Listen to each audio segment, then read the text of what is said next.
हे hi hello नमस्कार good morning. मी गणेश उपवाड आणि स्वागत आहे तुमचं माझ्या यूट्यूब चॅनलमध्ये. यूट्यूब चॅनलचं नाव पण गणेश उपवाड हेच आहे. आपण महाराष्ट्राचा भूगोल या विषयासंदर्भात सविस्तर माहिती घेत आहोत आणि आतापर्यंत आपण महाराष्ट्राचा भूगोल याच्याशी संबंध एकूण 38 व्हिडिओ लेक्चर अपलोड केलेले आहेत आणि हा आपला 39वा व्हिडिओ लेक्चर आहे. आता यामध्ये आपण जो चॅप्टर बघत आहोत तो आहे महाराष्ट्राचा भूगोल. यामध्ये आपण प्रामुख्याने या अगोदर एक चॅप्टर अपलोड केलेला आहे जो कृषी या घटकाशी संबंधित आहे. तर टायटल बघू शकता तुम्ही. आपण महाराष्ट्राचा भूगोल विशेषतः कृषीशी संबंधित महाराष्ट्राचा भूगोल आपण बघत आहोत आणि याच्याशी संबंधित ऑलरेडी भाग एक आपण अगोदर अपलोड केलेला आहे. त्यामध्ये आपण खरीप हंगाम, रब्बी हंगाम, कृषीशी रिलेटेड जे महत्वाच्या बेसिक गोष्टी आहेत त्यास आपण समजून घेतलेल्या आहे. आताच्या लेक्चरमध्ये किंवा या लेक्चरमध्ये किंवा या लेक्चर पासून आपण प्रमुख पिके महाराष्ट्रामध्ये प्रामुख्याने खरीप आणि रब्बी हंगामात घेण्यात येणारे जे प्रमुख पीक आहेत त्याबद्दल आपण इन डिटेलमध्ये किंवा एक्झामच्या पर्स्पेक्टिव्ह आपण माहिती घेणार आहोत. इथं बघू शकता आपण इथं ऑलरेडी कापूस या पिकाबद्दल माहिती नोंद करून ठेवलेली आहे. तसंच जे जे प्रमुख पीक आहे आपण पुढील लेक्चरमध्ये सविस्तर मध्ये बघणार आहोत. आजच्या लेक्चरमध्ये आपण कापूस या विषयाबद्दल किंवा या घटकाबद्दल माहिती घेणार आहोत. तर कापूस साहजिकच सर्वात जास्त देशामध्ये किंवा गुजरात नंतर जर देशामध्ये सर्वात जास्त जर कापसाचं कुठं उत्पादन होत असेल तर ते आहे महाराष्ट्र हा राज्य. आणि महाराष्ट्रामध्ये प्रामुख्याने विदर्भ या प्रादेशिक विभागामध्ये प्रचंड प्रमाणात कापसाचे उत्पादन होत असते आणि आमचा स्वतःचा जो यवतमाळ जिल्हा आहे तो कॉटन सिटी म्हणून प्रसिद्ध आहे. तर कापूस या पिकाबद्दल जी माहिती आपण घेणार आहोत सध्या एक्झामच्या दृष्टीने इथं बघू शकता तुम्ही. महत्वाचे जे मुद्दे आपण ऑलरेडी नोट करून ठेवलेले आहे. इन डिटेल मध्ये आपण जाणार नाही. विषय असा आहे का सविस्तर माहिती बघतो म्हणलं तर या कॉटन किंवा कापूस या टॉपिकवर जवळपास 4-5 लेक्चर होऊ शकतात. आपण थोडक्यात माहिती समजून घेणार आहोत. महाराष्ट्राचा भूगोल विशेषतः कृषी या संदर्भात जे बेसिक माहिती आहे ते आपण समजून घेणार आहोत. इन डिटेल मध्ये आपण जेव्हा ऍग्रिकल्चर किंवा कृषी या घटकावर आपण लेक्चर तयार करू त्याची सेपरेट प्ले लिस्ट असेल त्यामध्ये आपण प्रामुख्याने सविस्तर माहिती घेणार आहोत. मग किती ऍडिशनल व्हिडिओ झाले तरी चालेल. यामध्ये आपण तुर्तास बेसिक माहिती घेणार आहोत भूगोल याच्याशी संबंधित. तर इथं बघू शकता तुम्ही कापूस हे पीक. कापूस हे महाराष्ट्रातील प्रमुख खरीप पीक आहे. कापूस हे प्रमुख खरीप पीक आहे. खरीप हंगामात घेणारं पीक आहे आणि तो एक कॅश क्रॉप आहे. तो नगदी पीक आहे. नगदी पीक म्हणजे जसं ऊस प्रामुख्याने जे कॅश क्रॉप आहेत त्यांचा आर्थिकदृष्ट्या खूप फायदाही असतो आणि आर्थिक दृष्ट्याने आर्थिक लाभाच्या हिशोबाने घेतल्या जाणाऱ्या पिकांनाच कॅश क्रॉप आपण म्हणत असतो. काही कॅश क्रॉप आपण ऑलरेडी डिनोट केलेले आहेत ते आपण पुढच्या लेक्चरमध्ये बघणार आहोत. तुर्तास आपण इथं कापूस या घटकाबद्दल माहिती घेत आहोत. कापूस हे खरीप हंगामातील महत्वाचे पीक आहे आणि तो एक नगदी पीक आहे, कॅश क्रॉप आहे आणि साहजिकच आहे. कापसाचा सर्वात जास्त जर वापर कुठं होत असेल तर ते वस्त्र उद्योगामध्ये होत असतो. प्रामुख्याने वापर तिथंच होत असतो. म्हणजे वस्त्र उद्योगाचा जो प्रमुख कच्चा माल आहे तो काय आहे कापूस आहे. कापसाशिवाय वस्त्र उद्योग हे चालू शकत नाही. तर कापूस हे वस्त्रोद्योग यातील प्रमुख महत्वाचा कच्चा माल आहे. आता हे कापसासाठी कशा पद्धतीचं हवामान आणि जमीन लागत असते तर इथं बघू शकता तुम्ही.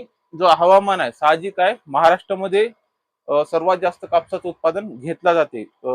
गुजरातच्या लेवलमध्येच किंवा गुजरातच्या तुलनेने थोडं कमी जास्त प्रमाणात महाराष्ट्र आणि गुजरातमध्ये सर्वात जास्त कापसाचं पीक घेतल्या जाते. आणि महाराष्ट्रामध्ये जे जमीन आहे विशेषतः पठारी जो प्रदेश आहे पठारी भागामध्ये सर्वात जास्त जे जमीन आहे ते बेसाल्ट खडकापासून तयार झालेली बेसाल्ट खडकापासून जमीन तयार झालेली आहे आणि सर्वात जास्त जवळपास 85 ते 90% जे माती आहे ते बेसाल्ट खडकापासून बनलेली आहे. तर साहजिक आहे कापूस या पिकाला जे हवामान आहे आणि जे मृदा आहे ते काळी मृदा खूप सुटेबल आहे.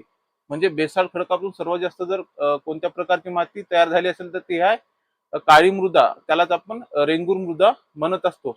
आणि ती मृदा किंवा ती जमीन कापसासाठी खूप सुटेबल आहे.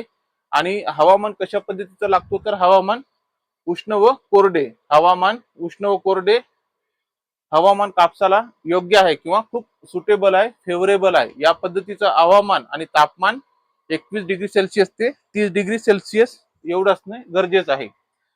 हवामान कशा पद्धतीचं लागणार आहे? उष्ण व कोरडे हवामान आणि टेम्परेचर तापमान हे 21 डिग्री सेल्सिअस ते 30 डिग्री सेल्सिअस पर्यंत असणं खूप गरजेचं आहे. आणि पावसाचे प्रमाण जे आहे, पावसाचे प्रमाण हे 50 ते 100 सेंटीमीटर ज्या भागामध्ये असतो त्या भागामध्ये कापूस हे पीक सर्वात चांगल्या पद्धतीनं घेतल्या जाते. आता इथं हवामान आपण समजून घेतलेलं आहे, तर नोट करूनही ठेवलेलं आहे. कशा पद्धतीचं हवामान लागत असते परत एकदा आपण समजून घेऊया.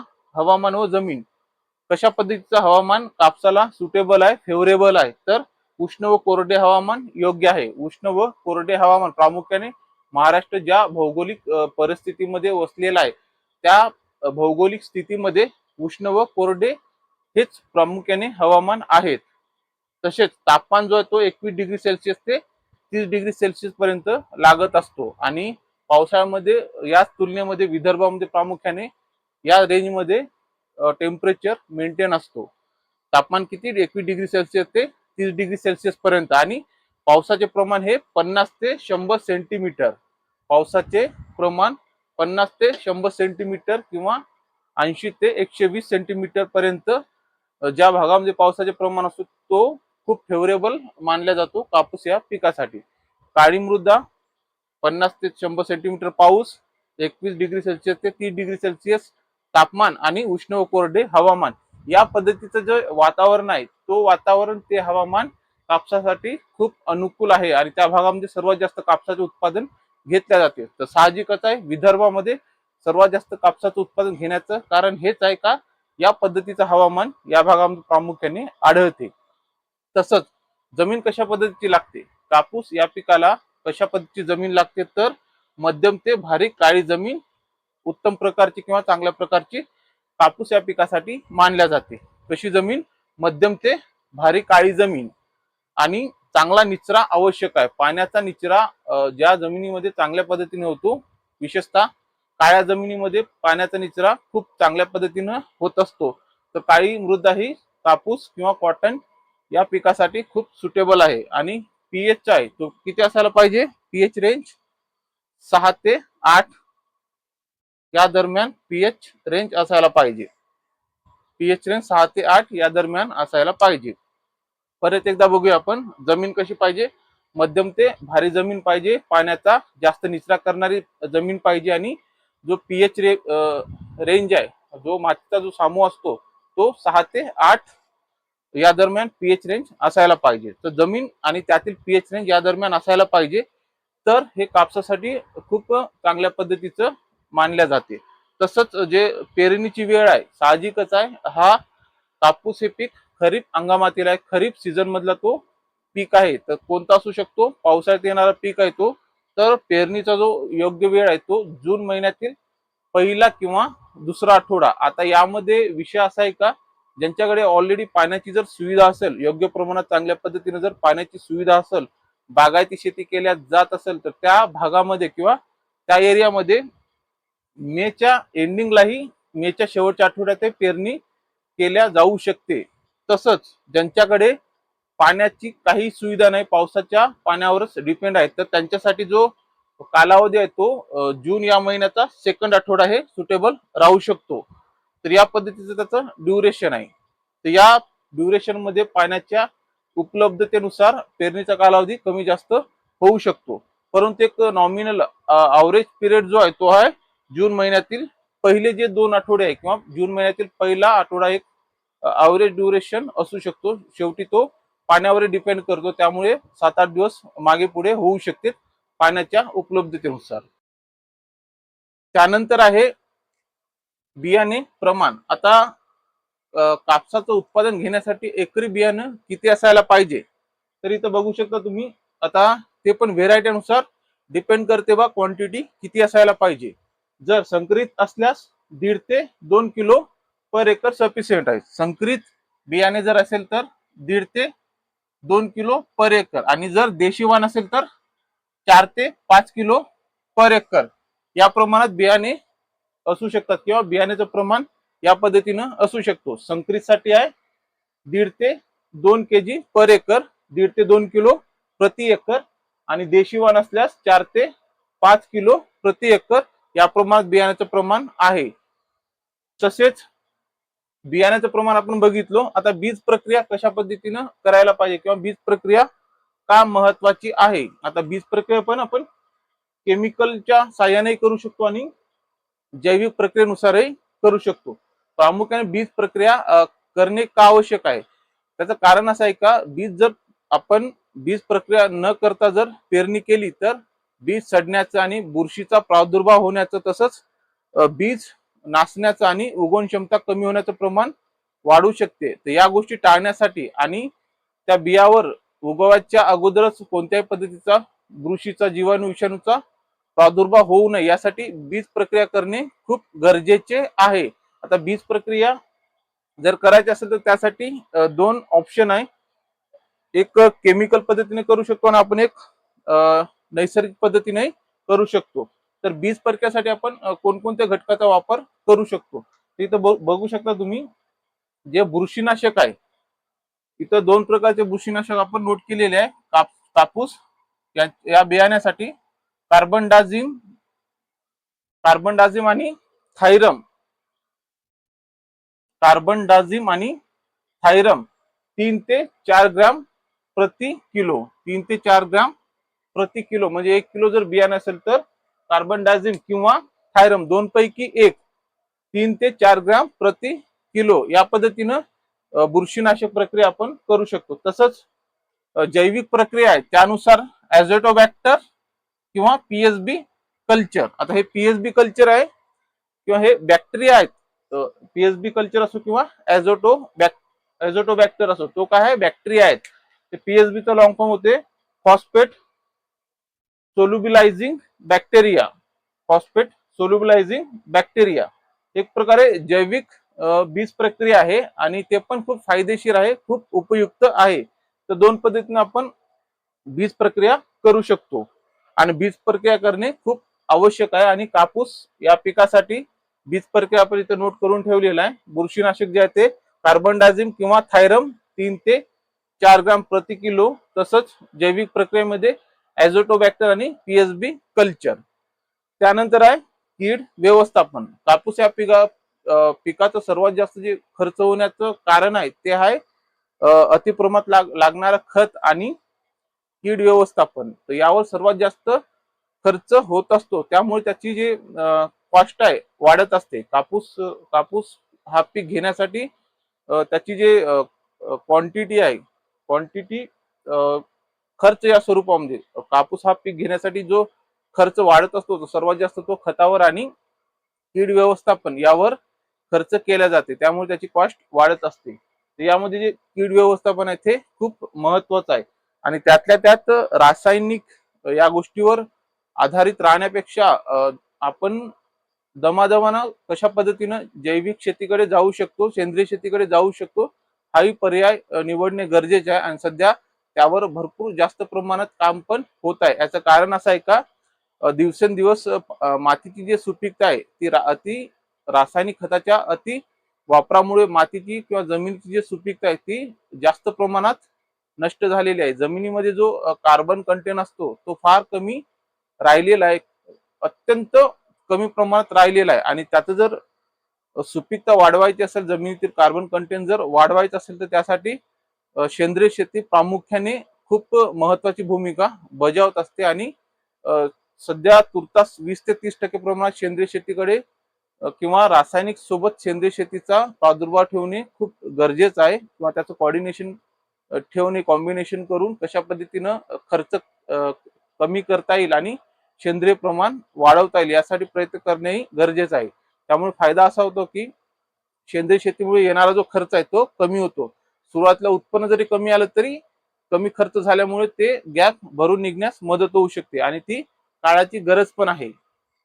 तर त्या दृष्टीने त्या साईडला जाणे पण खूप गरजेचं आहे. तुर्तास आपण इथं जे मॉडर्न दिलेलं आहे त्यानुसार आपण बघत आहोत. एक्झामच्या दृष्टीने इतकी माहिती सफिशियंट आहे, विशेषतः महाराष्ट्राचा भूगोल या संदर्भात. इथं जे कीड व्यवस्थापन बघतो आपण, इथं दोन पॉइंट मध्ये आपण कीड व्यवस्थापन कव्हर करायचा प्रयत्न केलो. पहिली आहे गुलाबी बोंडअळी. बोंडअळीचा मागे खूप प्रादुर्भाव झाला होता, अतिप्रमाणात झाला होता आणि कापसाचं सर्वात जास्त जर नुकसान कोणत्या अळीनं केलं असेल तर ते बोंडअळीनं केलेलं आहे आणि याला कंट्रोल करणं खूप गरजेचं आहे.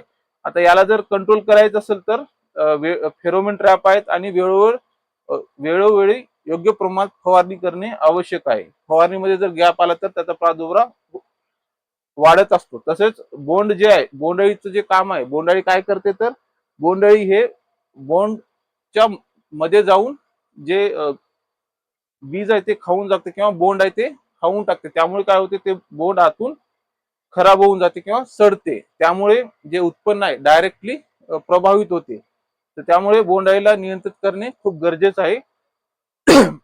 आता बोंडअळीला नियंत्रित करण्यासाठी जे पर्याय तो आहे फेरोमोन ट्रॅप, वेळेवर फवारणी आणि पिकाची फेरपालट.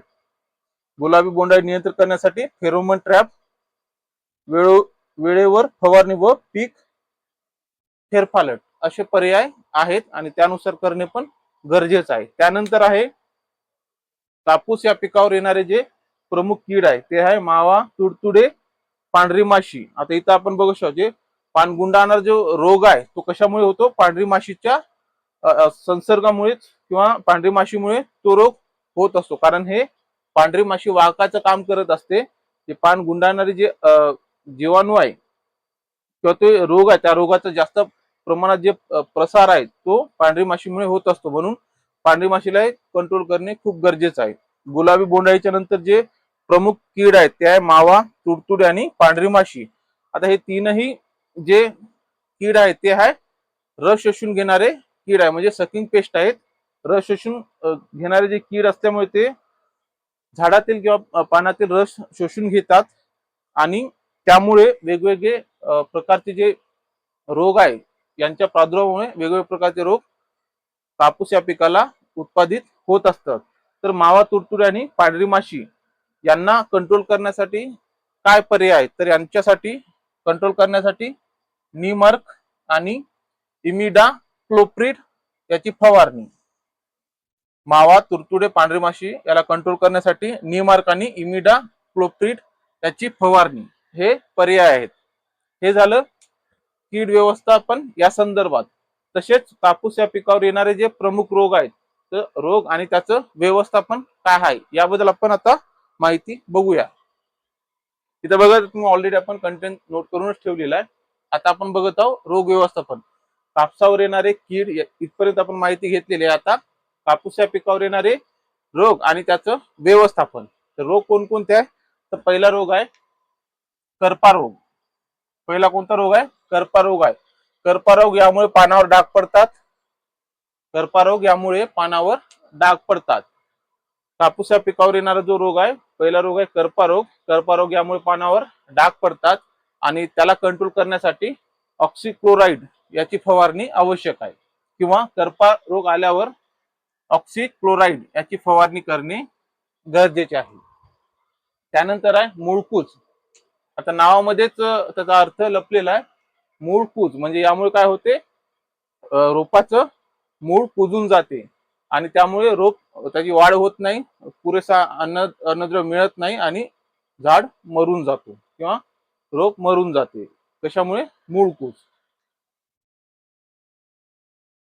याची जे नियंत्रण आहे मूळकूज या रोगाला नियंत्रित करण्यासाठी बीज प्रक्रिया करणे खूप गरजेचं आहे.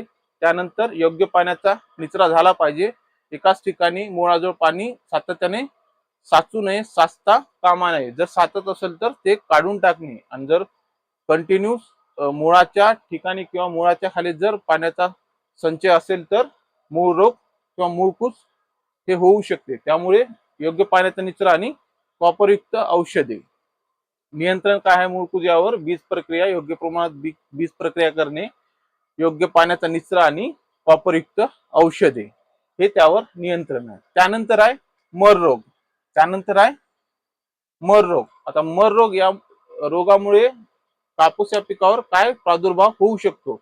मर रोग यामुळे झाडे अचानक वाळतात व मरतात, पाने पिवळी पडतात.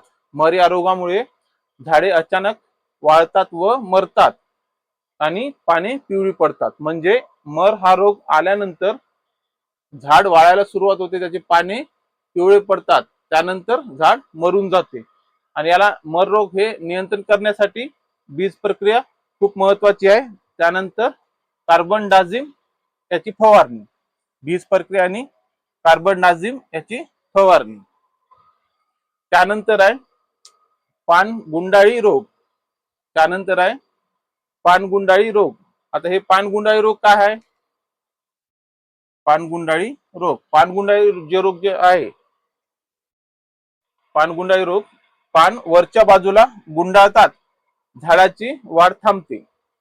पानगुंडाळी रोग आहे, यामुळे पाने हे वरच्या बाजूला गुंडाळल्या जातात आणि झाडांची वाढ थांबते. आणि याचं जे नियंत्रण आहे ते पांढरी माशी नियंत्रित करणे, पिवळे चिकट सापळे बसवणे आणि इमिडाक्लोप्रिड याची फवारणी. इमिडाक्लोप्रिड याची फवारणी, पिवळे चिकट सापळे बसवणे, पिवळे चिकट सापळे बसवणे हे खूप महत्वाचे आहे. आता जवळपास कापूस या पिकाच्या संदर्भात आपण थोडक्यामध्ये पण टू द पॉइंट माहिती घेतलेली आहे. परीक्षेच्या दृष्टीने कोणकोणते महत्वाचे घटक आहे, कोणकोणत्या टॉपिकवर प्रश्न येऊ शकते, त्या अनुषंगाने आपण प्रत्येक गोष्ट कव्हर केलेली आहे.